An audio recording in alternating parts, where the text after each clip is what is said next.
ओम नमो भगवते वासुदेवाय नमः। ओम नमो भगवते वासुदेवाय नमः। राधे राधे। भगवान वासुदेव जी की जय।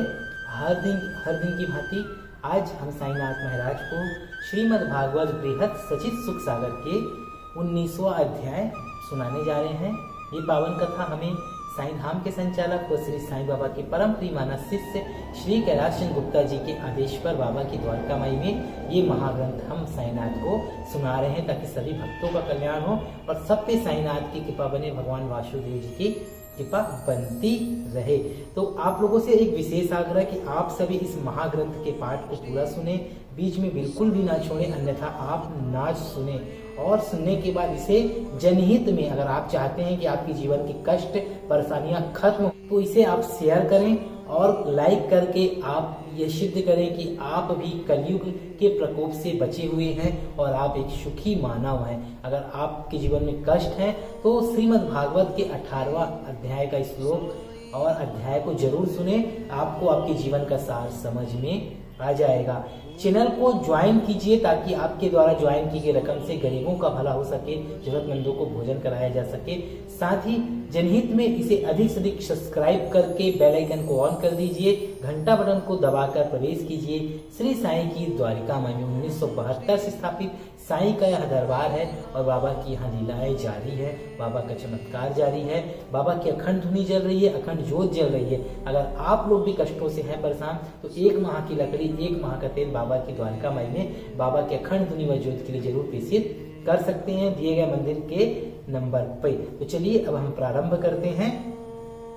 जब श्रृंगी ऋषि के शाप को सुन राजा परीक्षित का मुक्ति प्राप्त करने के लिए गंगा तट पर जाना तथा श्री सुखदेव जी द्वादि ऋषियों का वहां पर पधारना। सूत जी ने कहा, हे सुनकादि ऋषियों, हे सुनकादि राजा परीक्षित शिकार से लौटकर अपने किए हुए अधर्म पर चिंतित बैठे हुए इस प्रकार विचार कर रहे थे कि मेरे बाद में जो राजा होंगे वे मेरे अधर्म का हाल सुनकर विप्रो एवं ऋषि मुनियों का अपमान करने से नहीं डरेंगे। अतः मेरे इस पाप के कारण यदि ये मुझे शाप दे देते अथवा किसी अन्य तरह से मेरे प्राण चले जाते तो मुझे इतना दुख ना होता, क्योंकि उस परिस्थिति में अन्य राजा ऋषि मुनि और ब्राह्मणों की शक्ति का अनुमान कर उन्हें दुख तो नहीं पहुंचाते।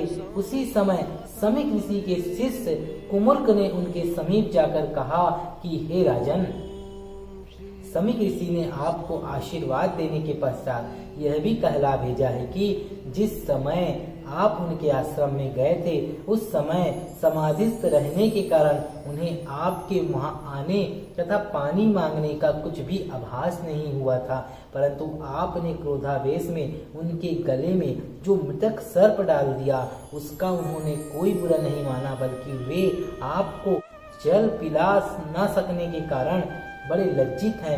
परंतु उनके पुत्र श्रृंगी ऋषि ने अपने अज्ञान वश यह शाप दे दिया है कि आज से 7वें दिन तक्षक सर्प द्वारा काटने से आपकी मृत्यु हो जाएगी, अतः आप तुरंत ही अपनी मुक्ति का कोई उपाय सोच लीजिए।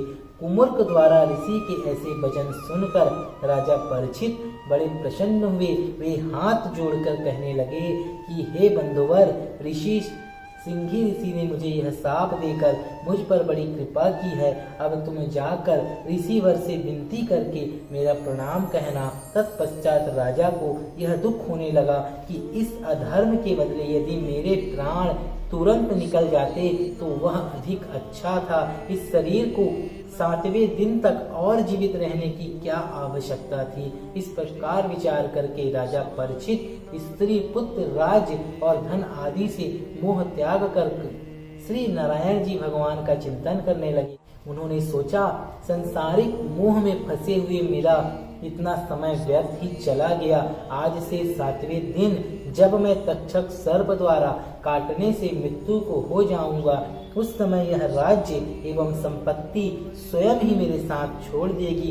इसलिए मुझे उचित है कि मैं पहले ही इन सब से मुंह छोड़कर तीनों लोकों को पवित्र करने वाली श्री गंगा जी के किनारे पर जाकर निवास कर 7 दिन तक ज्योति स्वरूप पर ब्रह्मा परमेश्वर श्री श्याम सुंदर का भजन करके अपना परलोक सुधार लूं।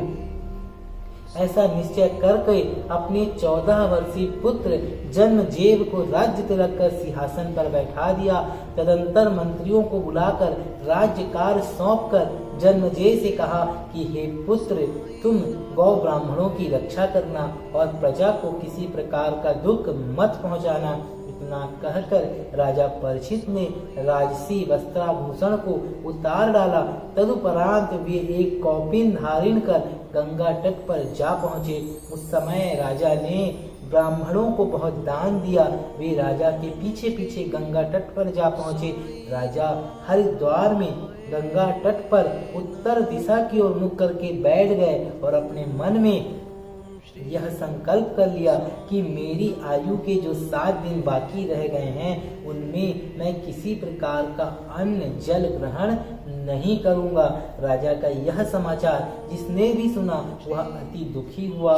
इधर राजा परीक्षित भगवान श्याम सुंदर के चरणाबिंदों का ध्यान धरकर अपने हृदय में विचार करने लगे कि ये 7 दिन यदि सत्संग में व्यतीत होते तो बहुत अच्छा था। राजा के श्राप का हाल सुनकर ऋषि मुनि भी अत्यंत उदास हो गए थे। उनमें से अति विशिष्ट भगवान अरिष्ट नामी भृंगु, अंगिरा, पराशर, परशुराम, मेघा, तिथि, देवल, पिपलयान, भरद्वाज, गौतम, मैत्रेय, अगस्त्य, वेदव्यास, विश्वामित्र, कत्यायन, वामदेव तथा जमदग्नि आदि अनेक ऋषि और महात्मा गण राजा परीक्षित को धर्मात्मा समझकर उनसे भेंट करने के लिए गंगा किनारे पर आ पहुँचे। राजा ने उन्हें देखते ही दंडवत किया, पद अर्घ आदि से सबका विधिवत पूजन कर आसन पर बैठाया। तदंतर राजा ने हाथ जोड़कर उनसे प्रार्थना की कि हे महाराज, आप लोगों में से यदि किसी एक महात्मा का भी दर्शन प्राप्त हो जाए तो प्राणी मुक्त हो जाता है। मेरा अहोभाग्य है जो आप सबने कृपा कर मुझे मृत्यु से पूर्व अपना दर्शन देकर कृतार्थ किया।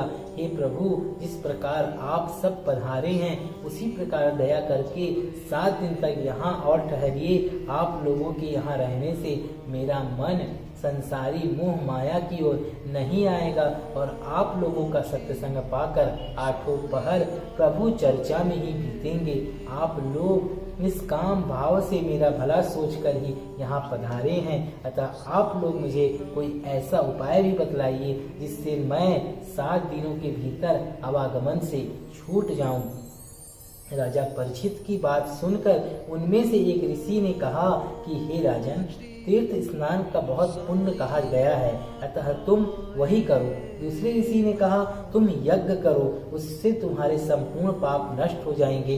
तभी तीसरे ने कहा तुम ब्राह्मण को धन दान करो, दान से अधिक अन्य कोई धर्म नहीं है। और चौथे ऋषि बोले कि देवताओं का पूजन तथा मंत्र जप करने से संपूर्ण पाप दूर हो जाते हैं, अतः तुम्हारे लिए वह श्रेष्ठकर है। इस प्रकार सभी ऋषियों ने अपनी अपनी बुद्धि के अनुसार राजा को बहुत सारे उपाय बताए, परंतु किसी की बात सर्वोत्तम नहीं ठहरी। उस समय राजा परीक्षित ने हाथ जोड़कर इस प्रकार प्रार्थना की कि हे ऋषिवरों, आप लोगों ने जो उपाय बताए हैं वे सभी श्रेष्ठ हैं, परंतु उनके लिए समय की आवश्यकता है।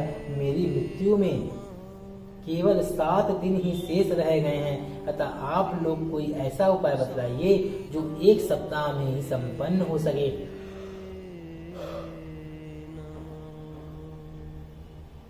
राजा की ये बात सुनकर सब ऋषि मुनि आपस में विचार करने लगे। इतनी कथा सुनकर सूत जी बोले कि हे सुनकादि ऋषियों, राजा परीक्षित के शाप का समाचार सुनकर जब देवर्षि नारद जी उनसे भेंट करने के लिए गंगा तट पर आ रहे थे, उस समय मार्ग में उनकी भेंट श्री सुखदेव जी से हो गई। श्री सुखदेव जी ने उन्हें देखकर पूछा कि हे नारद जी, आप इस समय शीघ्रता पूर्वक कहाँ चले जा रहे हो? तब नारद जी ने उन्हें राजा परीक्षित के श्राप का सब हाल सुनाते हुए कहा कि हे महात्मन, अन्य जो ऋषि मुनि राजा परीक्षित के पास भेंट करने के लिए गए हैं वे राजा को मुक्त होने के लिए तप, दान आदि धर्म कार्य करने की बात सुनाएंगे। परंतु राजा परीक्षित इन थोड़े दिनों में किसी कार्य को भी संपन्न नहीं कर पाएंगे।